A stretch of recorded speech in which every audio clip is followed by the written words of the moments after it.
Tonight, did a Quantico reset swap rulebooks for rhetoric? And what does that mean for your streets and our soldiers? Maya warns it normalizes militarized policing and chills survivors. Leo demands the orders, the law, and proof. We'll press for facts and stakes, fast. Tonight, a collision between the official story and the public's gut. At Quantico, hundreds of senior officers were called in. The defense secretary promised to end what he calls the woke department. The president added fire of his own. That fire is aimed at our own communities. Use dangerous cities as training grounds, he said. That is not homeland security. That is normalization of militarized streets. People are already living with that fear. Or it is a clumsy line about toughness that the media turned into a 5-alarm blaze. I hear posturing. The question is, what are the actual orders and do they respect the law? That is where this should live. Here's what was ordered. 10 directives to tighten fitness and appearance. Twice-yearly PT tests, twice-yearly height and weight checks, daily workouts on duty. A combat field test for combat arms units that must be executable anywhere, anytime. Standards.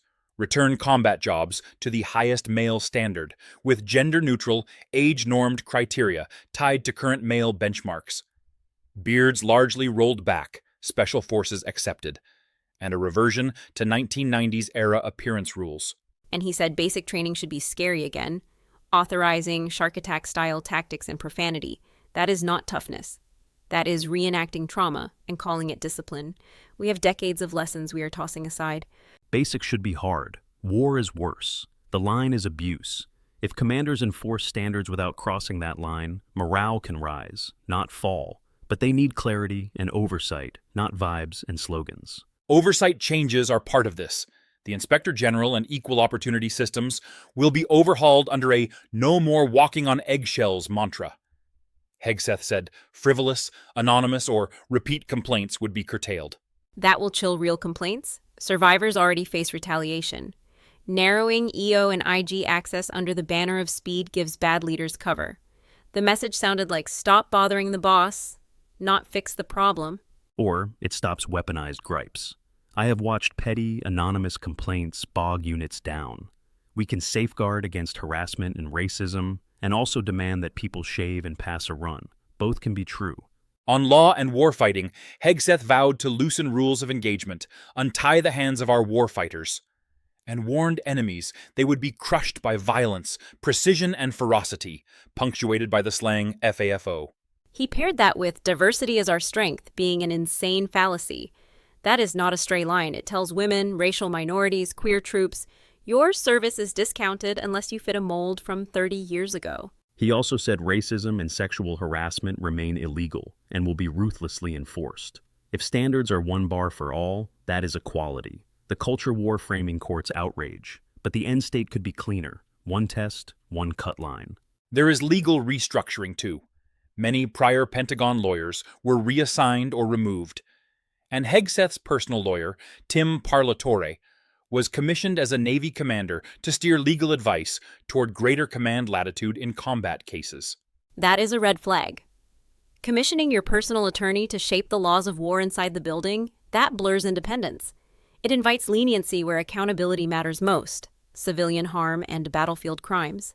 I want commanders to have counsel who understand the fight. The worry is conflict of interest, not the uniform. Guardrails exist. Statutes, courts, marshal, Congress. If those are bypassed, I am with you. If not, let commanders command. Now the president's remarks. He urged using dangerous cities as training grounds, singled out Chicago, and said of assaults on agents, they spit, we hit, do whatever the hell you want. He defended sinking boats, claiming every boat kills about 25,000 people. Those claims were offered without evidence and conflict with domestic law and maritime practice. Reporters in the room noted many officers sat stone-faced. A few polite laughs, long stretches of silence. Retired Lieutenant General Mark Hertling called the summons a long run for a short slide. He said dragging 800 leaders in for warrior ethos was insulting. Horses into the stables and whipping them into shape was the leaked tone. He is entitled to that view. Also true, warrior ethos is part of the profession. If the meeting was a pep talk, then yes, it is a lot of travel for slogans. If it resets standards with clarity, The airfare is worth it. Which is it? Quick recap before we widen out. Factually, 10 directives on fitness and grooming, a push to loosen combat constraints, IG and EO overhauls, legal reshuffling, and presidential rhetoric on domestic uses and sinking boats that drew concern. The cost and risk were real. Reporting said flying and lodging leaders from the Indo-Pacific, Europe, and the Middle East would cost millions and posed a security problem. Too much brass in one place at fiscal year's end? That is reckless. Every big summit carries risk. We do NATO ministerials and combatant commander huddles. The calendar choice is fair criticism. But let us not pretend gathering leaders is itself a coup rehearsal. That is, cable news theater. The theater has consequences. In cities, people see federal agents in armor with long rifles. Hertling warned citizens cannot tell the difference. When the president says full force in Portland, that undercuts the wall between soldier and cop. And yet, the military did not deploy as a domestic police force. That line held. We have laws, Posse Comitatus, the Insurrection Act, and doctrine to keep it that way. Leaders must repeat that loudly, not wink past it. There are disputed facts on women's standards. One account says combat jobs will return to highest male standard. Other official statements say the services did not lower standards, and today many combat roles already use one bar for all. Marine studies a decade ago found all male units were faster and stronger, but mixed teams solved problems better with equal morale. If you only chase speed and brute strength, you miss effectiveness in real messy missions. Set the bar at the job's actual demands and keep it. I do not care who meets it, but please, no quiet shell games where criteria drift to hit quotas. Transparency wins this argument overnight. On legality at sea, the president's every boat kills about 25,000 people line has no cited source and runs against standard interdict and prosecute practice. That is a material contradiction we will keep pressing for evidence on. Public discourse goes further. One analyst warned this Quantico photo op builds a permission structure for militarized politics. He needs them to clap, she said, recalling stage troops at rallies. That is corrosive to apolitical service. I hate the applause line stuff. Generals should not be props, but let us not pretend the rank and file are toddlers. Officers sat stone-faced. That is a message too. The institution still knows where the lines are. Another tension. Hegseth told dissenting seniors to resign. If this makes your heart sink. That is a hard shove. He also predicted, we may lose good people in the shift. The services will feel that attrition in recruiting and retention data. And who leaves first when grooming waivers vanish?